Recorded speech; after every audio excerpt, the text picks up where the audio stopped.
Welcome to Washington Today on C-SPAN Radio for Thursday, April 6, 2023. Tennessee House of Representatives passes a school safety bill after last week's mass shooting at a school in Nashville.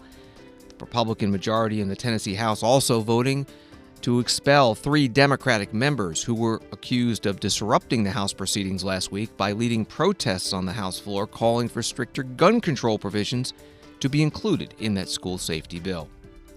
White House releases its review of the chaotic U.S. withdrawal from Afghanistan in 2021, blaming, quote, conditions created by his predecessor for limiting the available options to President Biden. A bipartisan congressional delegation lands in Taiwan one day after another bipartisan group of House members met with the president of Taiwan in California, despite China's threatening opposition. Veterans Affairs Secretary Dennis McDonough giving a status report on the PACT Act. That's the law signed last year that expands VA health care and benefits for veterans exposed to toxic substances, such as through burn pits. The new IRS Commissioner Danny Werfel talking about how the new $80 billion in agency funding through the Inflation Reduction Act will be spent. And the White House announces plans for the annual Easter egg roll. And we begin in Nashville, Tennessee, where hundreds of people protesting at the state capitol building, both inside and out.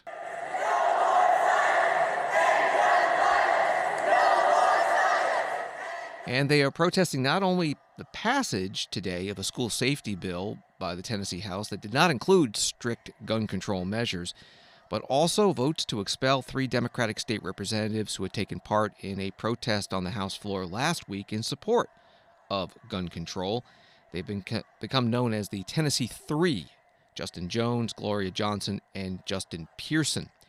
The Nashville Tennessean newspaper reports that House Bill 322, the first bill taken up by the chamber, passed by a vote of 95-4 after a lengthy debate. It includes several policies backed by Governor Bill Lee and would require every school to have a school resource officer, allow private schools to partner with local police for school security efforts, and require Tennessee Department of Homeland Security agents to be placed in each county to evaluate and support school safety plans in both public and private schools. Before the vote, State Representative Justin Johnson spoke on the floor. You'll hear a response from Republican State Representative Mark White. The majority leader just stated that we would do whatever we have to make students feel safe. In the past week, we've seen thousands of students here at the state capitol asking us to do one thing, and that is to ban assault weapons. Nowhere in this bill do I hear the word, or do I see the word, guns, AR-15s, assault weapons, the things that actually are traumatizing and terrorizing these young people. And so my question to the sponsor is that this bill seems to be a Band-Aid. It seems to be a white flag of surrender, when what we need to make our young people safe is a deep surgery of our system that places firearms above the lives of our children. If I may, Mr. Speaker, I want to read from Jeremiah 6:14 that says, Representative Jones, that's outside the caption. You need to stay on the caption of the bill. I'm sorry, but you have to stay within the discussion on the bill. That is outside. So if you would like to address questions or talk about school safety, that is welcome. Representative Jones. Thank you, Mr. Speaker. They offer superficial treatments for my people's mortal wound. They give assurances of peace when there is no peace. Once again, that is not on the topic of the bill. Even your colleagues are nodding yes. I'm asking you again, please stay on the topic of the bill. If you have questions or statements based on that topic of the bill, then please continue. You're recognized, Representative Jones. Thank you, Mr. Speaker. Mr. Speaker, the point I'm trying to make is that this bill is not about school safety. It will not make our students safer. Representative Lambert told the media that we must fortify our schools, even if it means putting tanks outside our schools. That is disturbing. I don't think any of us want to live in a world like that, where we make our schools militarized zones simply because we refuse to address the real issue, which is easy access to military-grade weapons, which is easy access to weapons of war on our streets. And so, again, I'm deeply troubled that we are making this political statement today by trying to act like we're doing something that is not going to do anything to prevent what occurred. More police officers in schools, Yesterday, they passed a bill to arm teachers. This is not going to make our students safe. And I think that we owe it to these young people, the thousands here who we tried to speak for when we were silenced, the thousands who are gathered outside demanding that we take real action to address the crisis of easy access to military-grade weapons in this state. And so, with that, I must say that I cannot support this bill, because this bill is a Band-Aid. It is a white flag of surrender, and it is not action that will make our students safe. And no student, I talked to thousands of students, and not one of them said, this is what we want. And I think that we as elected officials have a moral responsibility to listen to these young people who are on the front lines, who are terrified, who are here crying and pleading for their lives. And so my question is to the sponsor, would you be willing to add some provision or to have a conversation about banning assault weapons to move our state forward? That's what these young people are asking. Would you be willing to do that, Chairman White? Representative Jones, Chairman White. Thank you, Mr. Speaker. Representative Jones, look at me. Look at the other 97.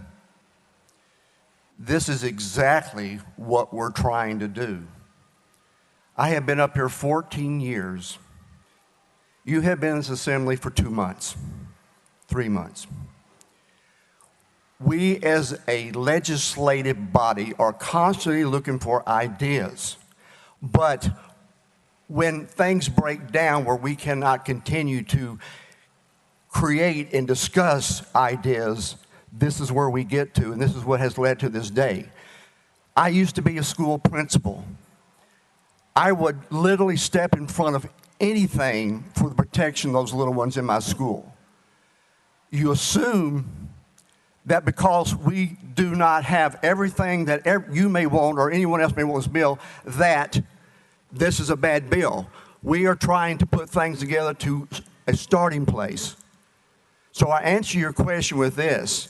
Yes, we've been trying to communicate with you and others on this floor since January. And here we are today.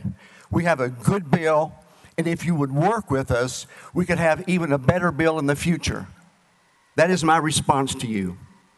Mark White, Tennessee State Representative, Republican, and you heard from Justin Jones, Democratic Representative, on the floor of the General Assembly in Nashville, Tennessee, before passage of this school safety bill. Again, the vote was 95-4. Tennessee House then moving on to resolutions to expel 3 Democratic state representatives for encouraging the crowd of student-led protests to chant gun control slogans last week, disrupting the floor. 2 of the 3 accused of using a bullhorn to do so. The resolutions of expulsion say that they knowingly and intentionally brought disorder and dishonor on the House representatives through their individual and collective actions by moving in unison to the well and shouting without recognition, and after being called out of order, proceeding to disrupt House proceedings for nearly an hour. Tennessee State Representative Johnny Garrett, Republican, supporting the expulsions. Today, in the People's House, we had 29 bills on the calendar. 29 bills that were debated. Everyone had an opportunity to speak, but most importantly, we had 29 bills, some that were in that well that were Democrats, some in this well that were Republicans.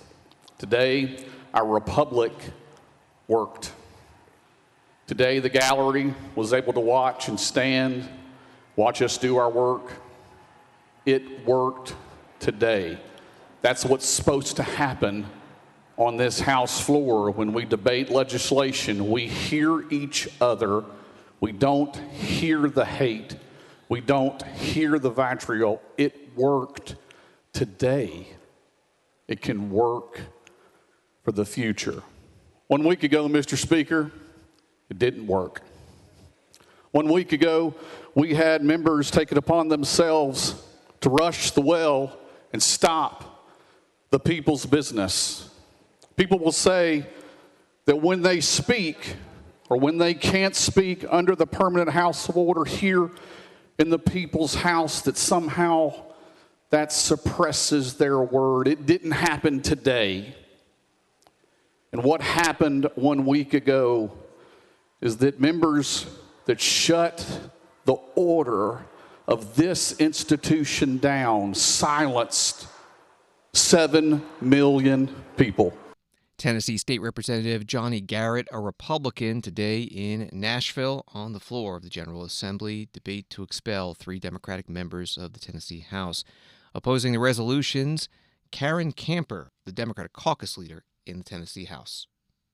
We're here today because voices have been silenced. We're here today because we have a system that says we value a process. Yet in that process, particularly in our committees, voices are continuously silenced. Then we get to the floor, and the same is true. We don't get to fully vet bills. People can't represent their constituents' voices, and it has happened time and time again. This is not democracy. Democracy says your voice will be heard. I served 21 years in the military, and I do it again to protect democracy.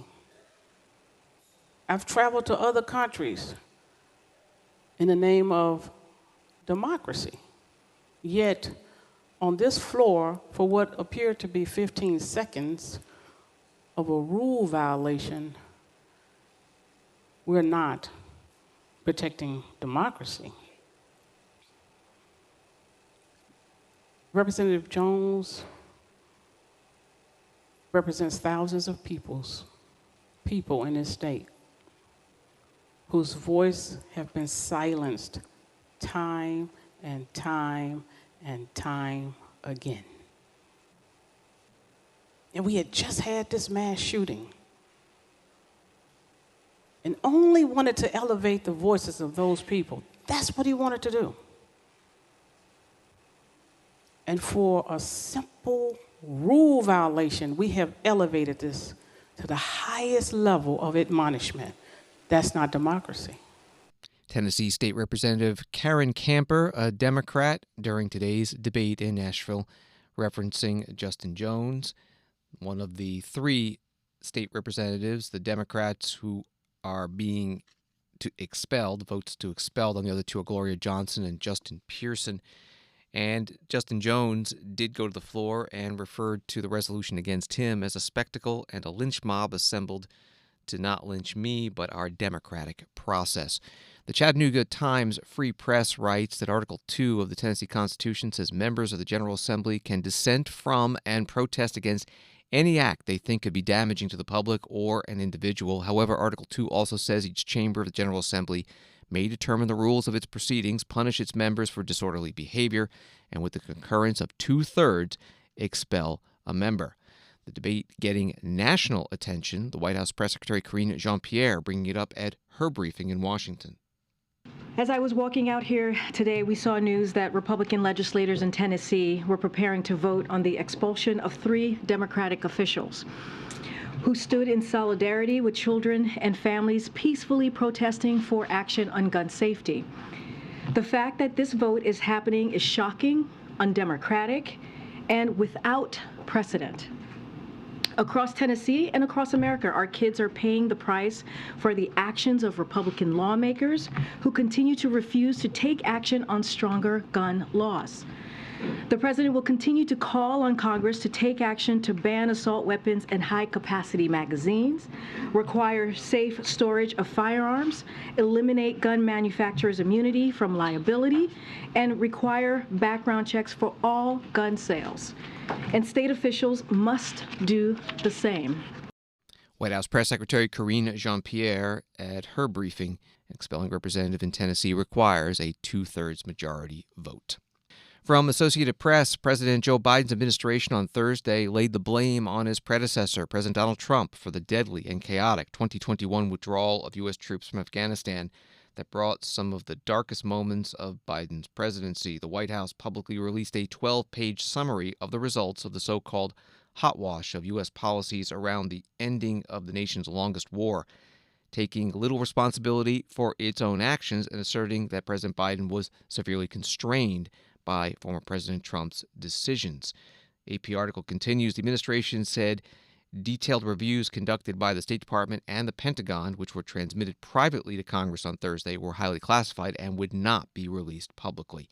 John Kirby, spokesperson for the National Security Council, bringing this up in his opening statement at today's briefing. But while it was always the president's intent to end that war, it is also undeniable that decisions made and the lack of planning done by the previous administration significantly limited options available to him. President Biden inherited a force presence in Afghanistan of some 2,500 troops. That was the lowest since 2001. He inherited a special immigrant visa program that had been starved of resources. And he inherited a deal struck between the previous administration and the Taliban that called for the complete removal of all U.S. troops by May of 2021, or else the Taliban, which had stopped its attacks while the deal was in place, would go back to war against the United States. The president's transition team asked to see plans for that removal. They asked to see plans for a security transition to the Afghan government. And they asked to see plans to increase the processing of special immigrant visas. None were forthcoming. Transitions matter. That's the first lesson learned here. And the incoming administration wasn't afforded much of one. Thus, President Biden's choice was stark. Either withdraw all our forces or resume fighting with the Taliban. He chose the former. But even in so doing, secured extra time to conduct that withdrawal, stretching it out to August. And that's the second point worth making. Despite having his options curtailed, President Biden led a deliberate, rigorous, and inclusive decision-making process that was responsive to facts on the ground. John Kirby is Strategic Communications Coordinator for the White House National Security Council, briefing reporters in the White House briefing room. Senator Steve Daines, Republican from Montana, tweeting, "Once again, the Biden administration is refusing to take responsibility for its failures and is destined to repeat them. President Biden's weakness on the world stage cost 13 American lives and is putting our national security at risk. He must be held accountable." Reporters asked John Kirby at the White House briefing about the timing of the release of this report. John, thank you for doing this, but I think I speak on behalf of my colleagues in this room, and we want the record to reflect that this was sent to us about 10 minutes before the briefing began, with little notice, and it's the very definition of a modern major holiday news dump. You're releasing this at the beginning of the high holidays, and after months of requests from Republicans and the broader public. So why today? And is this all we get? And is this a response to the studies that were done by the agencies? Or is this considered a summary? There's a lot there. This is the result of months and months of work by individual agencies who are participating in the withdrawal to voluntarily review that withdrawal, which they did. And they worked through that. These documents are classified. And we felt it was the responsible thing to do after those reviews were done to then run a process across the administration to take a look at those reviews ourselves across the interagency, work our way through it, and then provide them to the relevant committees and leaders on the Hill, which we did today. We think that was the responsible thing to do. And what you're seeing today is the result and the culmination of an awful lot of work, Ed. No effort here to try to obfuscate or try to bury something. It's an effort to try to be as open, as transparent as we can be. And what you got in that document there is a pretty fair summary of our perspectives of the work over those many months and pulling and collating a lot of those lessons learned together. And we're trying to present certainly the key lessons learned, the ones that we're able to share more openly and more publicly with you. And I'll tell you this. You got questions after the briefing today? I'll stay here as long as you want. But you got questions after the briefing today? You know how to get a hold of me. We'll answer whatever you have. John Kirby, Strategic Communications Coordinator for the National Security Council, questioned by Ed O'Keefe, Senior White House and Political Correspondent for CBS News at today's White House briefing. The House and Senate not in session this week or next week for the holidays. They're back on April 17th. United Nations Security Council holding a meeting today about the Taliban government of Afghanistan's decision to ban Afghan women from working for the United Nations. Reuters reports the United Nations has told some 3,300 Afghan staff, of which about 400 are female, not to report to their offices until further notice for security reasons. Some 600 international staff in the country are not affected by the ban. United Kingdom's ambassador to the UN, Barbara Woodward, speaking with reporters outside the Security Council meeting at the UN in New York City. The Security Council is going to meet this morning to talk about the latest mandate from the Taliban in Afghanistan banning women from participating in UN humanitarian delivery. It's an appalling thing. 2 out of 3 Afghans depend on humanitarian aid. And the UN could not and should not have to depend on being able to deliver aid effectively without women. And more importantly, I think it shows us again that the Taliban is placing medieval misogyny above humanitarian need in Afghanistan. So we'll look forward to those further discussions this morning. What can we expect from the Security Council? There have been statements before. This is what the UN is calling an escalation, because we've seen what the Taliban has decided as it relates to girls going to school, to universities. There have been statements from this council that essentially have been ignored to date. So what can this council deliver on this in terms of impact on the ground? No, I think you're right. I mean, the 18 months since the Taliban took Kabul, we have seen a sustained campaign to take women out of life in Afghanistan. You've mentioned the primary schools, universities, being able to walk in the parks, participating in NGO delivery, and these rather egregious examples of humanitarian aid, healthcare, for example, being delivered to men to pass on to women.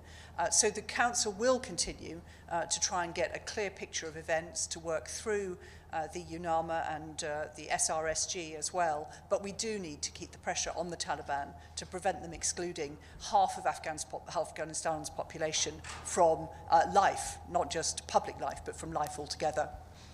Barbara Woodward is the United Kingdom's ambassador to the United Nations, speaking at the UN in New York City. That audio from the UN. Sputnik News reports the UN is one of the few bodies on the ground distributing assistance in Afghanistan. The UN has said its $4.6 billion humanitarian emergency plan for Afghanistan for 2023 has achieved less than 5% of financing needs. This is Washington Today. Now to Israel. This from AP. Violence resumed for a second straight night in Jerusalem on Wednesday when Palestinian worshippers barricaded themselves inside Al-Aqsa Mosque in the Old City's sensitive compound, and Israeli police used force to remove dozens of worshippers.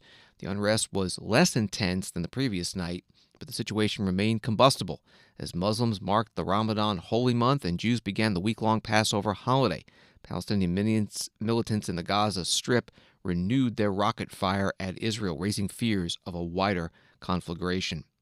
Questions about this today in Washington at the State Department briefing to spokesperson Vedant Patel. On Al-Aqsa storming by the Israeli police and Israeli troops over the past 2 nights. Do you have any comment on that? I mean, it seems to have been unprovoked. Look, Said, we are concerned by the scenes out of Jerusalem, and it is our viewpoint that it is absolutely vital that the sanctity of holy sites be preserved. We emphasize the importance of upholding the historic status quo at the holy sites in Jerusalem, and any unilateral action that jeopardizes the status quo to us is unacceptable, and we call for restraint, coordination, and calm during the holiday season. Have you called the Israelis? Has anyone called the Prime Minister's office or the Minister of I don't have any specific calls to read outside, but urge them not to do this again? Because obviously, I mean, you know, the writing is on the wall. They will keep doing this all throughout the month of Ramadan. And that can only, as we have seen today, that will only provoke, you know, counter violence. Said, I don't have any specific calls or engagements to read out to you, but we are in constant and regular touch with our Israeli partners as well as the Palestinian Authority about these issues, and so we'll continue to raise them directly.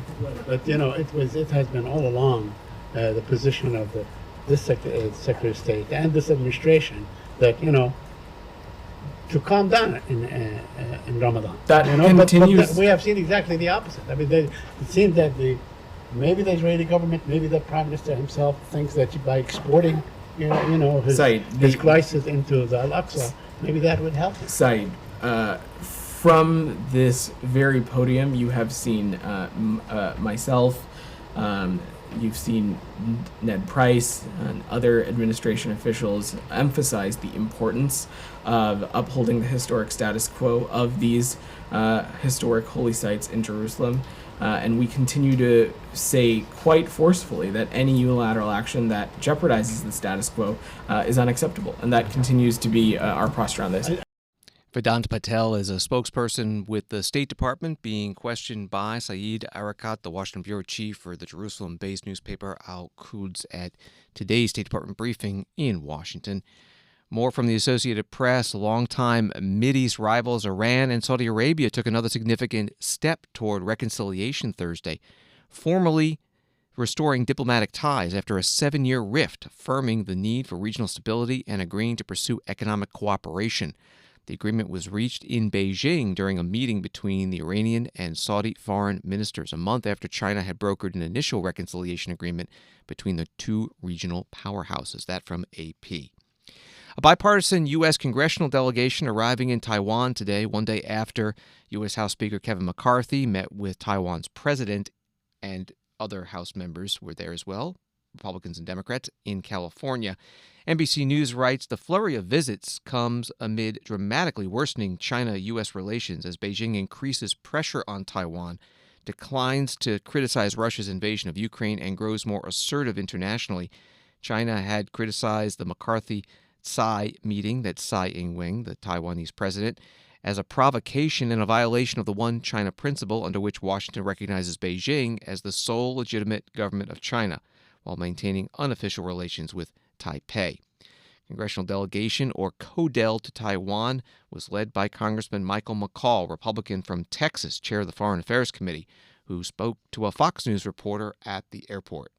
It's a very important, critical time in this region of the world. We just came back from Japan, South Korea, meeting with potential allies of Taiwan as they face Chinese aggression, Chinese Communist Party. So being here, I think, sends a signal to the Chinese Communist Party that the United States supports Taiwan and that we're going to harden Taiwan, and we want them to think twice about invading Taiwan. Is there any concern, obviously China condemned a meeting in California earlier. Is there any concern that this will only make matters worse? Well, we're not going to let this intimidation, get to us. We all receive sort of threatening texts. There was talk about a Chinese escort in the air, but that's just really intimidation, saber rattling. I think the meetings we're going to have here are going to be very important in terms of, the next leadership. Meet with President Tsai, talk about weapon systems that I sign off on going into Taiwan to harden Taiwan, and are they prepared? Do we have enough deterrence to stop, aggression coming from Communist China? And then last question here, are you going to promise the Taiwanese that the U.S. will come to its aid militarily in case China tries to invade? Well, that's ultimately under the Taiwan Assurance Act, Relations Act. That's something we can arm Taiwan, and we can give them assurances of self-defense. But ultimately, that's going to be made by the American people. But I certainly will be discussing the weapon sales that I've signed off on with President Tsai. Thank you. Congressman Michael McCaul, Republican from Texas, Foreign Affairs Committee chair at the airport in Taiwan. Again, that audio from Fox News. Taiwan's President Tsai Ing-wen scheduled to meet with Congressman McCaul and the bipartisan delegation on Saturday. It's her third meeting in a little over a week with leaders. Speaking yesterday in California with House Speaker Kevin McCarthy, and when she was transiting from the Central American countries back to Taiwan, she also stopped in New York and met with the House Democratic leader, the Minority Leader, Hakeem Jeffries. Washington Today continues in a moment. There are a lot of places to get political information, but only at C-SPAN do you get it straight from the source. No matter where you are from or where you stand on the issues, C-SPAN is America's network. Unfiltered, unbiased, word for word. If it happens here, or here, or here, or anywhere that matters, America is watching on C-SPAN, powered by cable.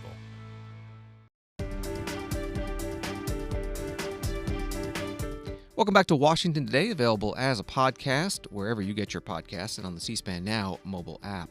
A few more headlines. This from The Hill. Democrats are voicing outrage following a report that Supreme Court Justice Clarence Thomas accepted luxury trips for more than 2 decades from a Republican mega donor without disclosing them.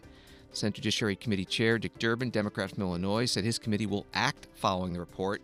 His statement reads, "The highest court in the land shouldn't have the lowest ethical standards. Today's ProPublica report reveals that Justice Thomas has for years accepted luxury travel on private yachts and jets and a litany of other gifts that he failed to disclose.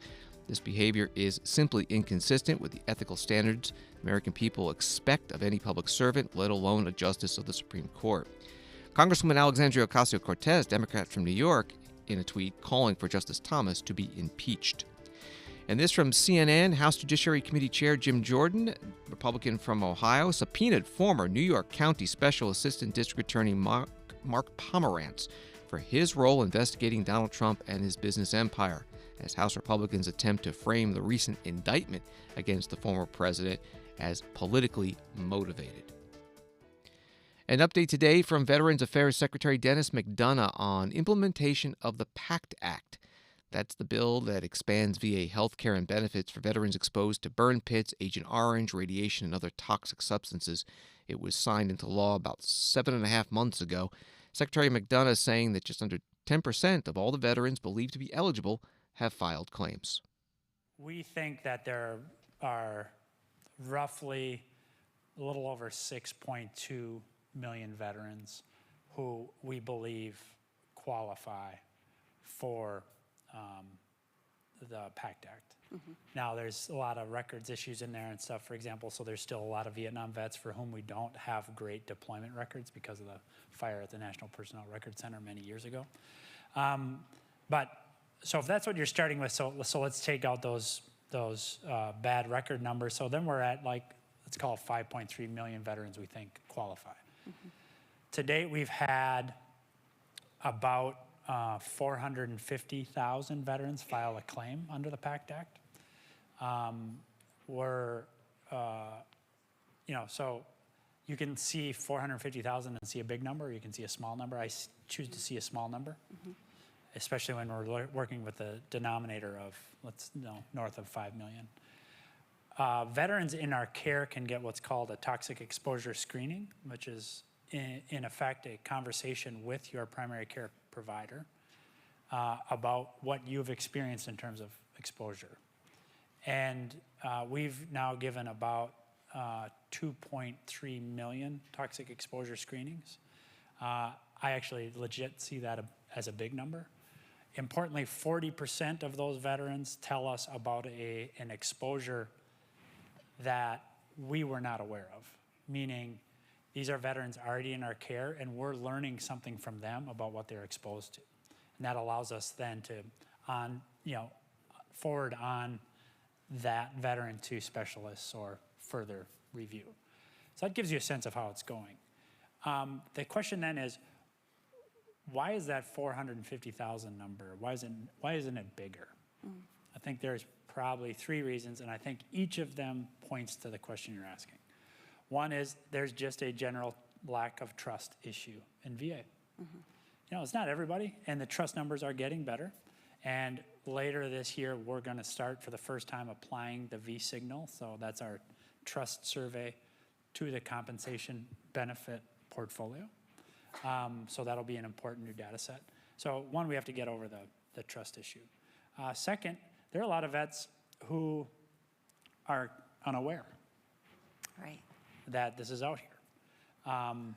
And so that's just going to be us having to get out there more aggressively in fora like this, but also just in individual conversations with veterans, which I know we all have, just even walking on the street or on a plane. These are all conversations I've had just in the last week alone. The third issue is there are veterans who are aware of it, but think they don't qualify or think they shouldn't qualify. And those are two different things. One, there's a reservist woman deployed into combat zones on six different deployments. She just assumed that as a reservist, she didn't qualify. Incidentally, women veterans are more likely to be in category 2 or 3 than other veterans, to think, hey, to be unaware or to think that they don't qualify. Then we have a whole group of veterans, warriors, who say somebody else needs it more than I do. So they choose not to file. Well, here's what I can tell you about that. The way we prosecute these claims now using automation means when you file your claim, Kelly Kennedy, your claim, we can use automation to understand that claim, but then also helps us tell a better story about veterans in your unit, veterans who are in the unit that relieved you, veterans who are in the unit that you relieved. So actually your filing doesn't take from anybody. It actually helps us understand the bigger picture so we can actually then make benefit decisions for everybody. Our ability to make progress in categories 1, 2, and 3, increase trust, make sure people are aware, and then make sure people know that they personally are aware and that they're not taking something from somebody, depends on us getting out to veterans in trusted voices. And this question, I know you're talking a lot about trusted voices today. I've seen that. That is the most important thing. Mm-hmm.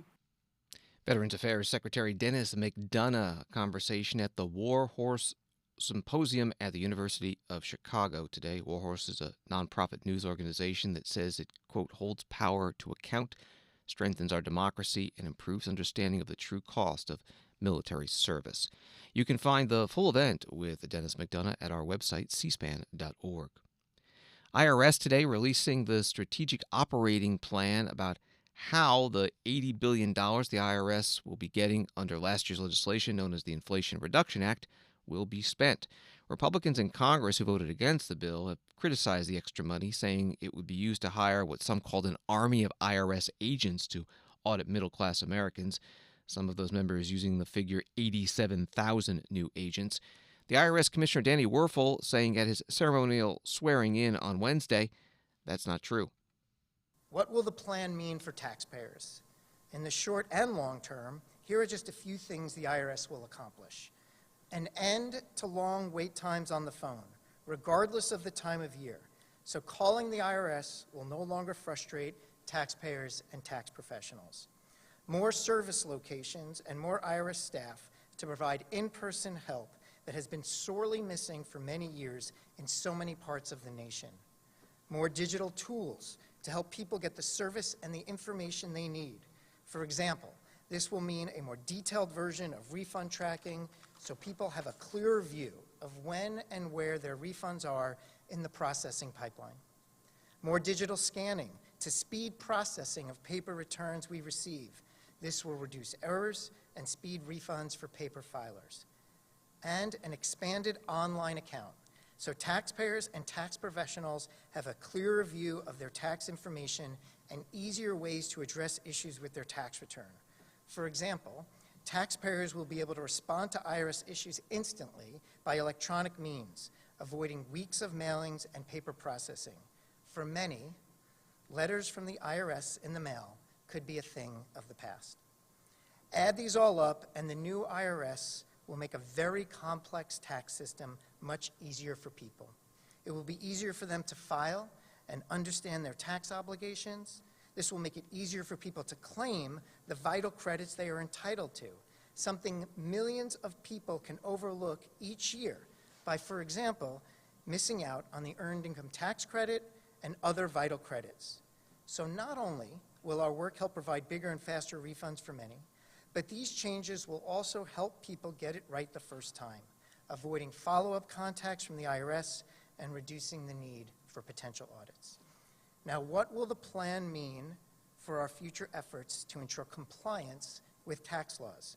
We want people to avoid audits in the first place, but we understand that we must safeguard the nation's tax law and revenue needs. So we will hire and train specially skilled staff to give us much greater capacity to unpack the complex return filings of high-income taxpayers, large corporations, and complex partnerships. Let me note something about our civil side compliance employees. Despite what some might think or say, these public servants within the IRS are armed only with calculators and their skills to help us address complex issues.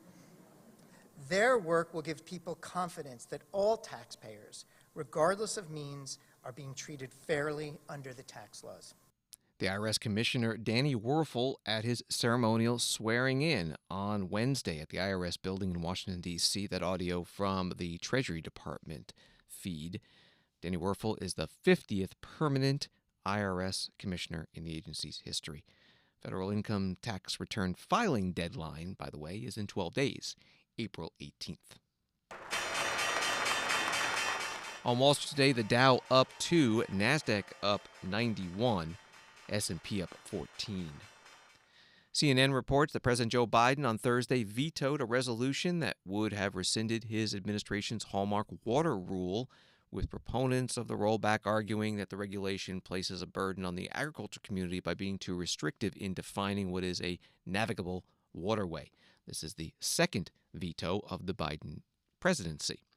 And from the New York Times, the Supreme Court ruled on Thursday that a transgender girl may compete on the girls' cross-country and track teams at her middle school in West Virginia, while her appeal moved forward, signaling that a majority of the justices are not ready to enter another battleground in the culture wars. Easter holiday is this Sunday, and on Monday, the White House will be hosting the annual Easter egg roll, about 30,000 children and adults taking part on the White House lawn. The theme this year is education.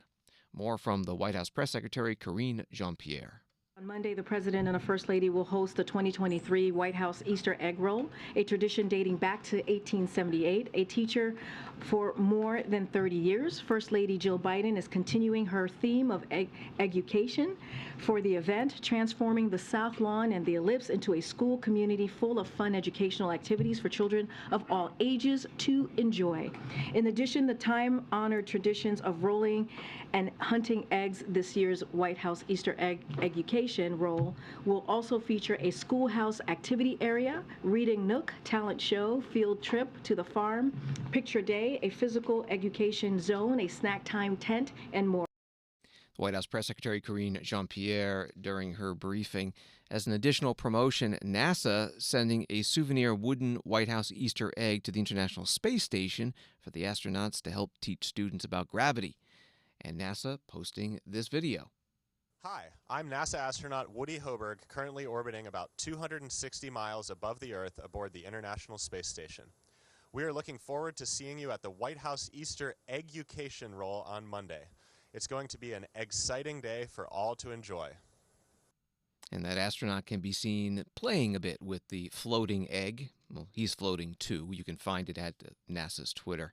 Associated Press writes the American Egg Board is continuing its longtime sponsorship this year and donating about 30,000 eggs that were hand-dyed by a North Carolina farm, according to Emily Metz, board president and CEO. And inflation, an outbreak of the bird flu, and increased demand for eggs during the holiday baking season combined to send egg prices skyrocketing last year. Emily Metz said the donation of 30,000 eggs is a fraction of the 100 billion eggs that are produced and consumed yearly in the United States. She also said the Egg Board is donating more than 5 million eggs to food banks nationwide in the weeks leading up to Passover and Easter to help with holiday meals.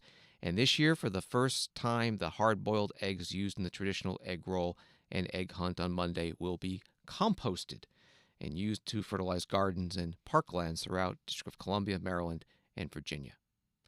Thanks for listening to Washington Today. Sign up for C-SPAN's evening newsletter word for word to get the stories Washington is talking about sent to your inbox every day. Subscribe at c-span.org/connect. Have a good night.